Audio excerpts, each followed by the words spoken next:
All right, you YouTube nerds. So I've gotten a few different requests for a few different people among multiple videos that I've had loaded up here. And one thing that is definitely constant is that people seem to be more and more people seem to be going for those budget amps. Um, specifically the Joyo, right? But this isn't necessarily strictly towards the Joyo series zombie Joyo series amps, amp heads. This could be. This is one of those videos that can also tie into any other amp that doesn't quite that let's say doesn't have an active EQ, or maybe the particular amp you have is a little more flubby sounding, or whatever the case might be. And so what I'm going to do is I'm going to be kind of laying out my pedal board, how I specifically have it. Um, and I'm going to talk about how you can change, mainly how you can change a sound if you're not 100% satisfied with it, especially if it's an amp that doesn't have an active EQ, doesn't have a presence control, or doesn't have a resonance control. And aside from the Joyo series amps, which I mentioned that first just because of how popular they pretty much are right now. You've got the Joyo Zombie, the Zombie 2, you've got the Vivo, you've got the I can't now. I got a brain fart. I can't even remember the other ones, what they're called anyway. But you've got the ones of the that are modeled after the Fireball or the JCM or Jackman. That was one of them. I think that was the JCM was the Jackman. Vivo was the 5150, and there's so many of them. I can't even remember them all. But aside from the Joyo amps, if you have let's say a Marshall DSL-1, right? The 1 watt Marshall amp head. And I can't remember if they have an active EQ, but if you look at even, the other really small amp heads like the Black Star or even Bugera, the Bugera series, or if you have like an Orange, right? If you have one of those little orange Tiny Terrors or Dark Terrors or whatever they're called, most of them, they just have a tone knob and that's it. And the tone knob, although definitely helps, it's definitely not, there's no active EQ, so you can't adjust the bass response, you can't adjust the overall treble. Yeah, you can get more treble and high mids with that tone, but you can't, that's about it really. You can't adjust one frequency without adjusting the others with the tone knob. So anyway, I'm going to go through, I have my LTD MH1000 with the Evertune and the EMGs, standard regular EMG setup. I think it's a 81, 85. No push pull or anything, so nothing too fancy, but fancy enough to sound good. And right now I'm going to just give you my clean tone and my high gain tone without any pedals. All right, so straight clean into my 412 H&K cab with greenbacks. All right, so these are 25 watt greenbacks and very mid heavy.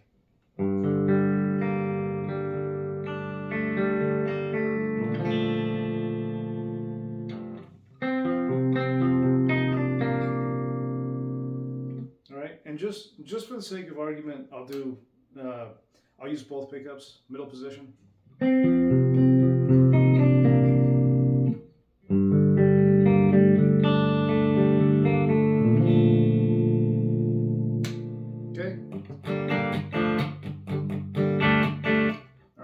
So now we're going to go straight to the high gain, no pedals. That means no boost, no EQ, no nothing.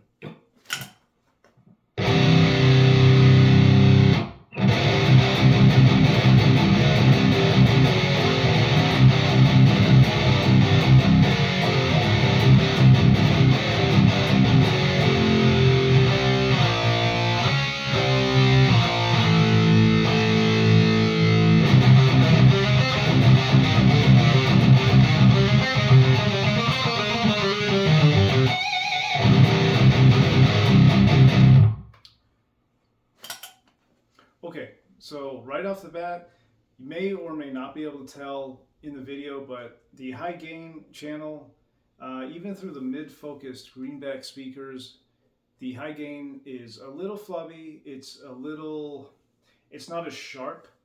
And to be fair, though, the Joyo Zombie is supposed to technically mimic a Mesa Boogie in terms of just overall frequency response. And and I got to be honest, it kind of does that fairly well. So for those people that have a Mesa amp and they always have to boost it, or at least throw a boost out in front, um, I I can relate. I can relate. Okay, so now that I've given the stock straight, clean and high gain tone right out of the amp here, I am going to shift the focus of the camera straight to the pedal board, and hopefully you won't get too much string noise because it's going to be pretty close. I'm going to have it like right next to me. That way you can kind of see it the way I see it. And I'll talk about how I have everything set up here. And give me just a second. Okay, second's over. I know, that was quick, wasn't it? All right, so just to be clear here, I'm going to be kind of watching the screen as I do this, just to make sure I don't get anything in the way. Okay, so I'm going to give you guys another quick sound.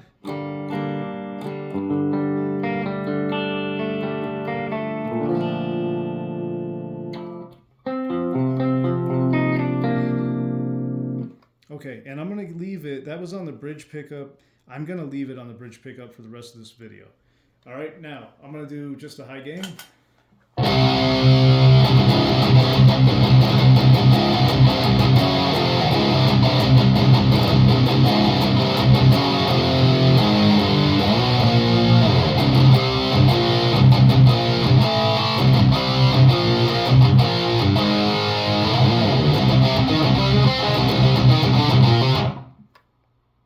Okay, all right. So now, as far as the pedal board's set up here, it's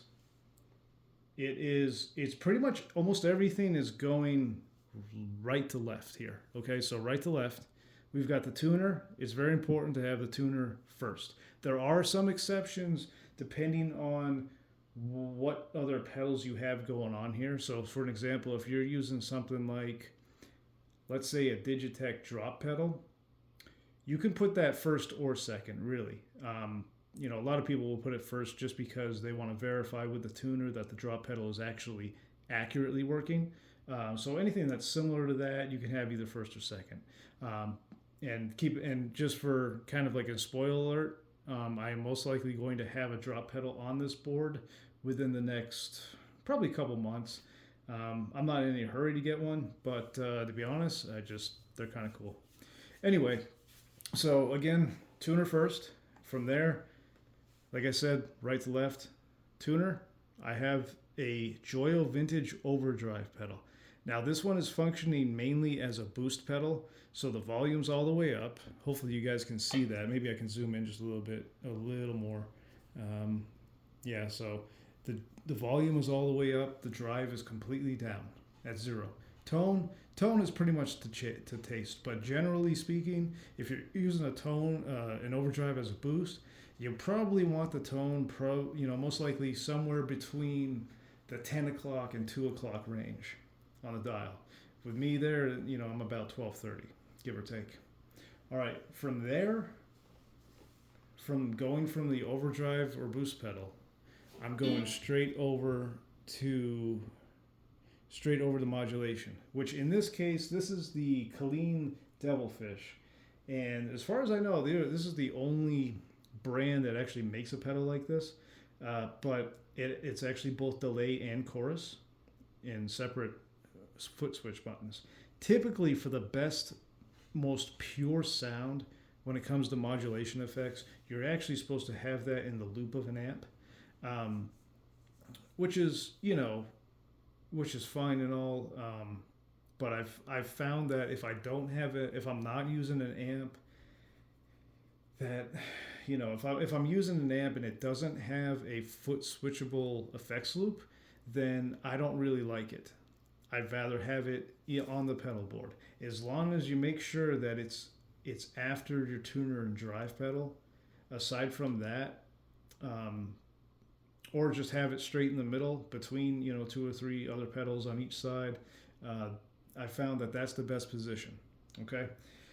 From there, and this next part is completely personal preference. Sometimes it depends on the amp or the pickups that you're using. But from the modulation, I have going into one wah pedal, then that wah pedal is going into another wah pedal.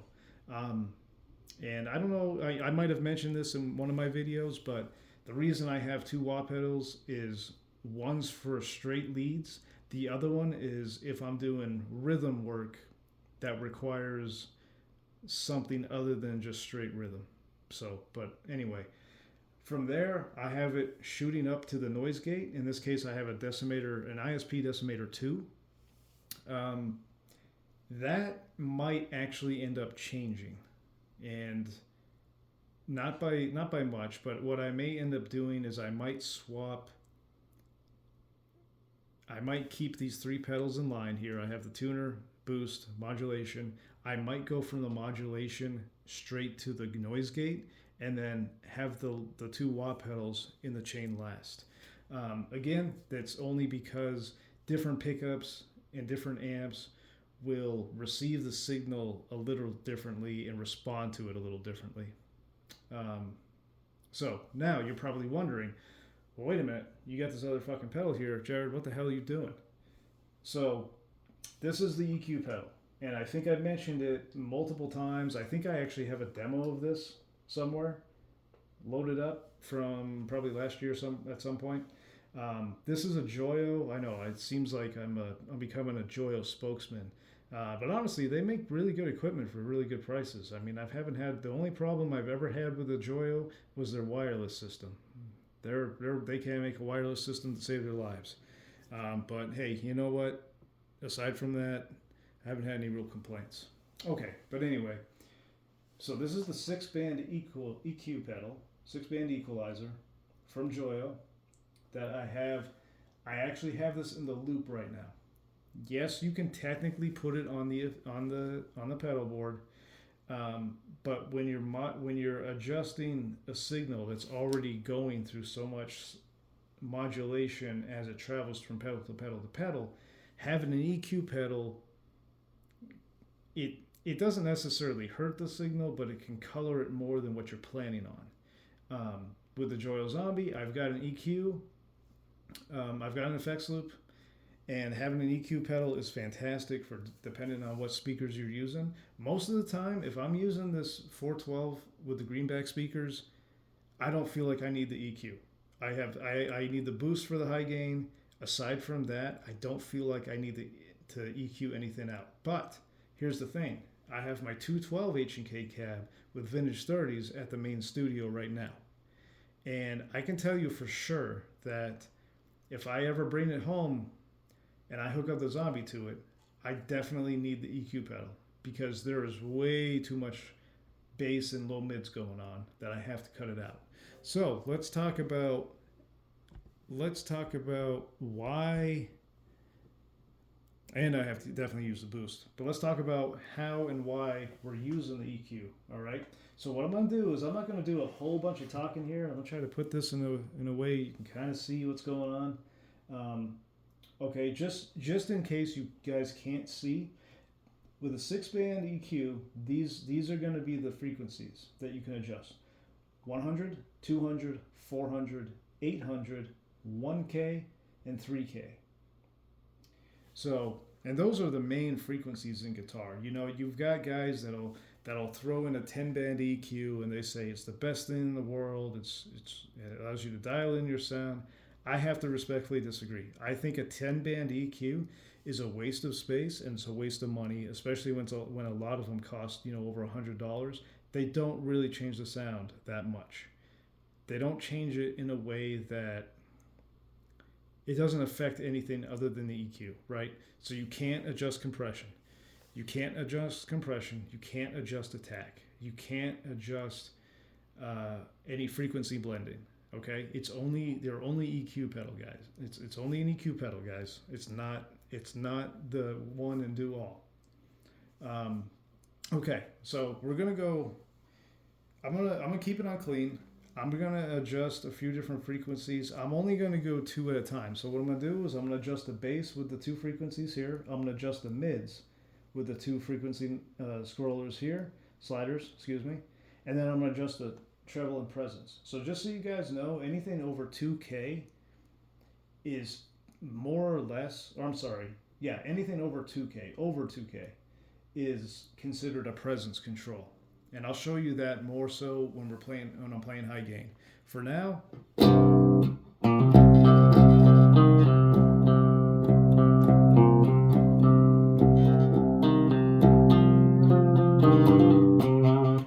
actually, we're just going to do the other one.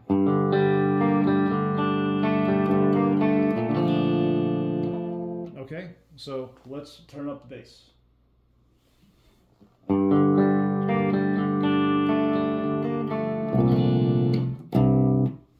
Okay.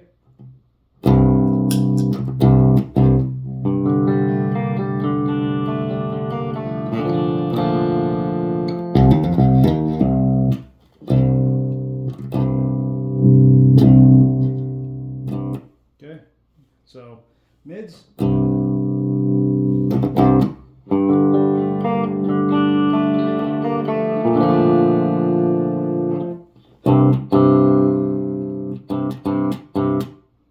Treble and presence.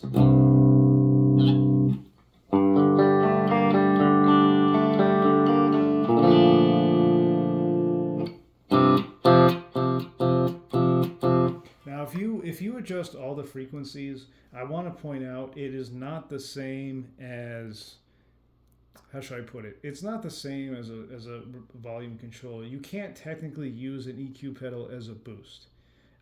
If it has its own dedicated volume control slider, you can technically use it as a boost. You can't, there's no drive or real tone to adjust. You can't adjust the tone with an EQ because that's not what a tone control actually does.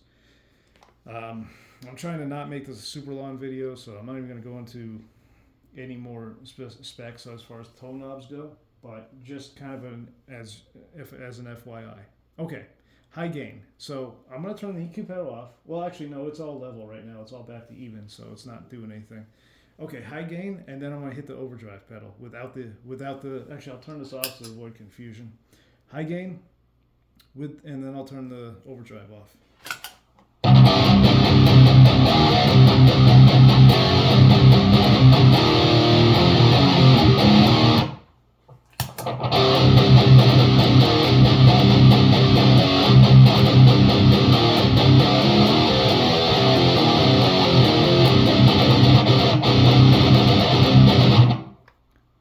One thing to note is that if you're going to turn on a boost, even with the drive all the way down, you're going to have to back off the gain on the amp, just a tad. It's like right now I have it set to about 10 o'clock on the gain, all right, and on the amp. So just take that for what it's worth. Okay, EQ. Now we're going to start EQing. Let's say I want to add a little more bass to it.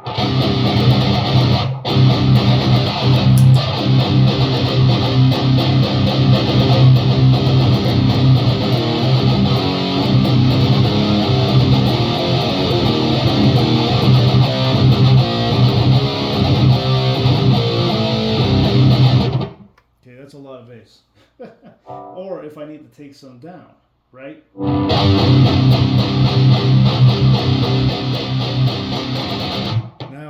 Now it definitely doesn't have any balls.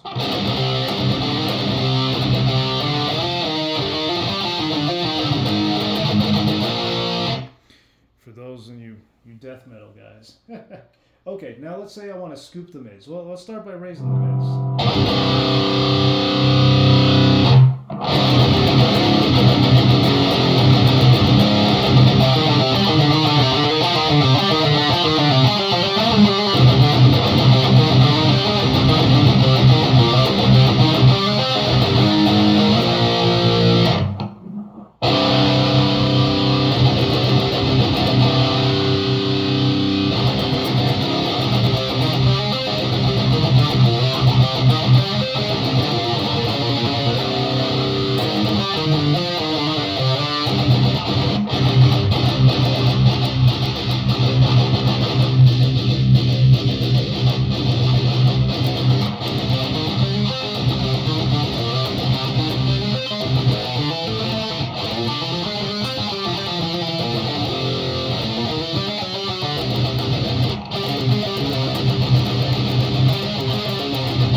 in. Now we're going to raise and lower the treble and presence.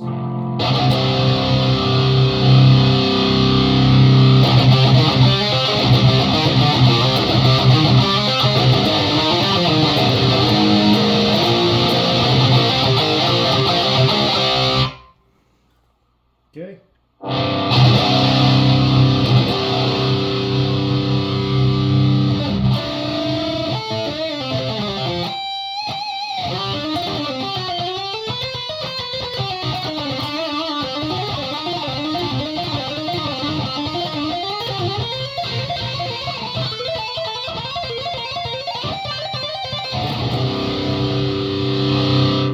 Okay, so I can tell you for sure that if you lower the mids enough and reduce the treble frequencies, you can get a lower volume if you're using like an amp that is just a little too loud at home. It can come in handy. It's still not a good volume control overall, but it can help. Um, so, I mean, that's really about it. I mean, there's nothing else here that I can really explain um, any more than I already have. So if you guys are trying to avoid having to go get a new, speaker cab over there, speaker cab like the thing that's over there. Um, you're not trying to spend an ass ton of money because you just paid $200 for a Joyo Zombie and you like it, but you're not quite there. I highly suggest a 6-band EQ and either a clean boost or a vintage style analog overdrive pedal. Okay, it is very important that it is an analog, not digital, because it will fuck up and color your signal if it is digital. So, yeah, I mean that's really about it. I mean, if you guys have any questions about it, let me know. The biggest thing is usually how the pedal board is set up, because sometimes you'll find that if you let's say you have the same pedals as I do, right? Just as an example, and you have the tuner, and then maybe you have the wah pedal, and then your drive is all the way over at the very end or close to the end. You might find that signal being pushed by the pedal is kind of clouding over a modulation pedal effect or a wah effect. So sometimes it's just a matter of finding the right balance for your personal taste as well. So in that case, in that situation, there's no real right or wrong, just whatever you prefer. So all right, cool. So guys, have any questions, or let me know what your pedal board layout is. If you have one set up and you went through a lot of trial and error and you found like the perfect setup as far as signal chain, let me know. Let me know what you guys have. Let me know. Who knows? Maybe I can learn something that I haven't tried before. All right, guys. Don't forget, check out Fuel Heavy. I've used all these pedals on stage, except for the EQ pedal. But I've used it on stage. I've used all these pedals. You know what? This one's a newer wah pedal, so I haven't used that one on stage. So yeah, basically these two black pedals haven't used on stage, but I've used everything else. Check out the videos for Fuel Heavy, FUELHEAVY. All right, Fuel Heavy. Great band out here in Las Vegas. I've been playing with them here and there on the shows, and I write for them. So check them out. Let me know what you think. All right, cool. Later.